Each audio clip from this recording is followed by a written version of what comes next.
kaligtasan sa panahon ng Old Testament. Niligtas ng Diyos ang sambahayan ni Noe. Yes. No, mga kaibigan, no? Sa sambahayan ni Noe, alam naman po natin ang kwento na si Noe ginamit ng Diyos upang mangaral sa mga tao. Amen. Ngunit ang mga tao ay hindi po sila naniwala kay Noe o hindi sila sumampalataya. Yes. Amen. Kaya mga kaibigan at mga kapatid, napaka-importante talaga yung pananampalataya, Pastor. Amen. Kasi ang pananampalataya, mga kaibigan, ito po yung unang hakbang, mga kaibigan, para tayo po ay makalapit sa Diyos, mga kaibigan.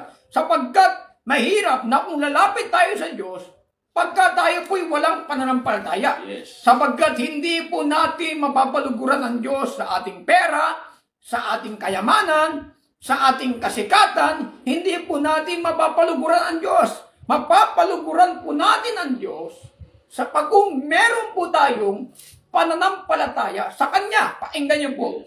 Sa aklat po ng Hebreo 11 at ang bersikulo po ay 6. Sabi rito ay ganito, mga kaibigan. At kung walang pananampalataya, ay hindi maaring maging kalugod-lugod sa Kanya. Sapagkat ang lumalapit sa Diyos ay dapat sumampalatayang may Diyos. At siya ang tagapagbigay ganti sa mga nasa Kanya ay nagsisiyana. Amen. Sabi po ni Pablo, mga kaibigan, at kung walang pananampalataya, ay hindi maaring maging kalugod-lugod sa Kanya. Sapagkat ang lumalapit sa Diyos ay kailangan sumampalatayang may Diyos. No? Kasi kailangan, mga kaibigan, hindi ka lang pala basta-basta lalapit sa Diyos. Yes. Kailangan yung paglapit mo sa Diyos, meron pong kaakibat na pananampalataya. Amen. Kasi mga kaibigan, nasa panahon po tayo ngayon ng pananampalataya. Yes. Kasi sa pananampalataya, aariing ganap ang isang tao. Pakinggan nyo, mga kaibigan. Sa Galatia 2, pakinggan po natin. Sa 3 at ang bersikulo po ay 2:16, sabi rito. Bagaman naalaman na ang tao ay hindi inaaring ganap sa mga gawang ayon sa kautusan, maliban na sa pamamagitan ng pananampalataya kay Jesucristo, Yes. Amen. tayo rin ay nagsisampalataya kay Kristo Jesus upang tayo'y ariing ganap sa pamamagitan ng pananampalataya kay Kristo at hindi dahil sa mga gawang ayon sa kautusan, sapagkat sa mga gawang ayon sa kautusan ay hindi aariing ganap ang sinumang laman. Yes. So, maaaring ganap po tayo, mga kaibigan, sa pamamagitan ng pananampalataya.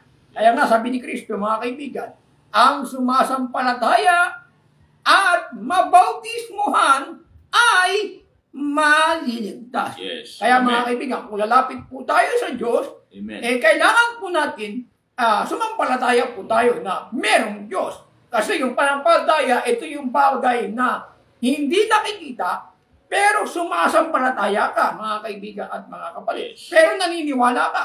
Bagamat hindi mo nakikita ang Diyos, naniniwala kang merong Diyos. Iyon po ay tinatawag na pananampalataya, mga kaibigan. Kaya nga sabi ni Kristo kay Felipe, Yes.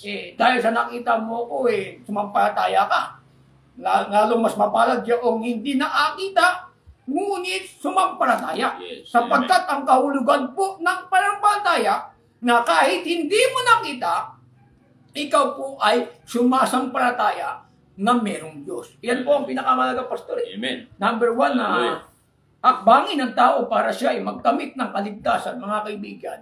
Unang-una po, yung pananampalataya, Yes. mga kaibigan. Amen. Kasi Hallelujah. dito po natin mapapaluguran ang Diyos. Mga kaibigan, hindi naman natin pwedeng regaluhan ng Diyos. O hindi natin pwedeng ibigay yung mga bagay na material sa Diyos. Kasi hindi po kailangan ng Diyos ang material. Yes. Kasi ang Diyos po ay spiritual, mga kaibigan. Amen. So, ang magbibigay lugod po sa Diyos ay walang iba kung meron po tayong pananampalataya